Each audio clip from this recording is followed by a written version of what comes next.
রবীন্দ্রনাথ ঠাকুর জীবনে যত দুঃখ বহন করেছেন খুব কম মানুষই তা জানেন। আজ আমার এই ভিডিওটিতে আমি তার কিছু দুঃখের কাহিনী তুলে ধরব। মাত্র ১৩ বছর বয়সে তিনি মাতৃহারা হন। তার বিয়ের রাতে ভগ্নিপতি মারা যান।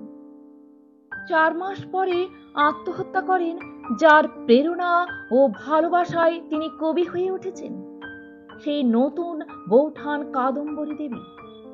১৯০২ সালে কবিপত্নী মৃণালিনী দেবী ২৯ বছর বয়সে মারা যান। রবীন্দ্রনাথ তখন ৪১। দুই মেয়ের বিয়ের সময় শর্ত ছিল জামাইদের বিলেতে ব্যারিস্টারি ও ডাক্তারি পড়াতে বিলেতে পাঠাতে হবে। কিন্তু কিছুদিনের মধ্যেই রেণুকা অসুস্থ হয়ে পড়লেন, বাঁচানো গেল না তাকে।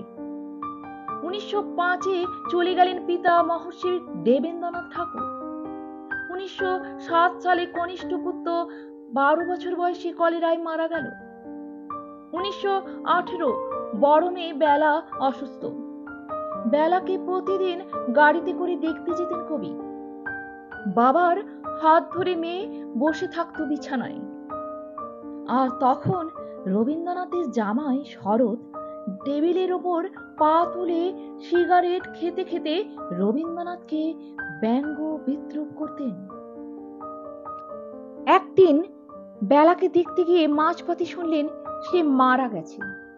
মেয়েকে শেষ দেখা না দেখে ফিরে এলেন বাড়ি। পুত্র রথীন্দ্রনাথ লিখেছিলেন, বাড়িতে এসে তিনি কাউকে বুঝতে দিলেন না কি সুখে, কি অপমানে, কি অসহ্য বেদনার মধ্য দিয়ে তিনি সন্তানকে হারিয়েছেন।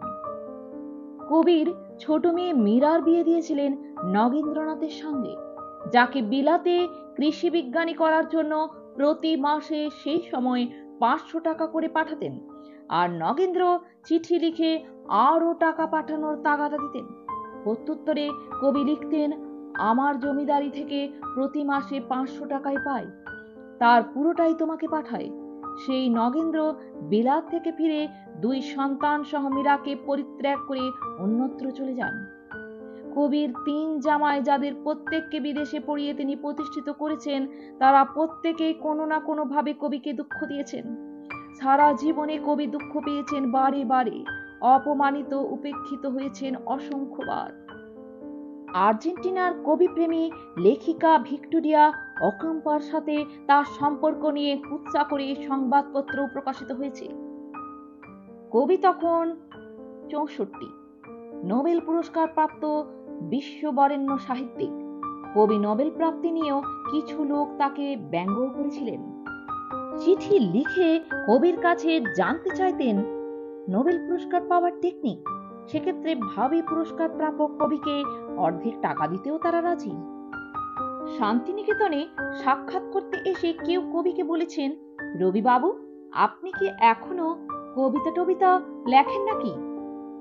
মানে অতগুলো টাকা পাওয়ার পর আবার কেউ লেখে নাকি? অথচ অনেকেই জানেন না, নোবেল পুরস্কার প্রাপ্তির খবরটা প্রশান্তচন্দ্র মহলানবিশ যখন কবিকে দেন, তখন কবির প্রথম প্রতিক্রিয়া ছিল, যাক, ওই টাকা এবার বিশ্বভারতীর সেচ খাল কাটার সংস্থানটা হবে। যারা কবি বা লেখক, তারা সকলেই সমাজের কাজে একটা স্বীকৃতি চায়। রবীন্দ্রনাথ বহুদিন সেটা বাঙালি সমাজের কাছে পাননি। তাই নোবেল পুরস্কার পাওয়ার পর তাকে যখন সম্বর্ধনা দেওয়া হলো, তখন তিনি বললেন, আমি এই সম্মানের পাত্রকে ওষ্ঠ পর্যন্ত তুলব, কিন্তু গলা পর্যন্ত যেতে দেব না। কত বড় অভিমান ও দুঃখ থাকলে এই কথা বলা যায়। রবীন্দ্রনাথ নিজেই বলেছেন, পৃথিবীতে এসে যে ব্যক্তি দুঃখ পেল না, সে লোক ঈশ্বরের কাছ থেকে সব পাওয়া পেল না। বারে বারে মৃত্যু, দুঃখ, অপমান রবীন্দ্রনাথকে শানিত করেছে সৃষ্টিপথে, নির্মক করেছে জগৎ সংসারে, নস্টালজিক করেছে ক্ষণে ক্ষণে। তাই তিনি বলতে পেরেছেন, আছে দুঃখ, আছে মৃত্যু, বিরহ দহন লাগে, তবুও শান্তি, তবুও আনন্দ, তবুও অনন্ত জাগে। আমরাও যেন সদা তার সুরে সুর মিলিয়ে বলতে পারি, মনেরে আজ কহ যে ভালো মন্দ যাহাই আসুক সত্যরে লহ সহজে। প্রণাম ঠাকুর। তো বন্ধুরা, আজ এ পর্যন্তই। আমার ভিডিওটি ভালো লেগে থাকলে চ্যানেলটিকে সাবস্ক্রাইব করে পাশে থাকবে।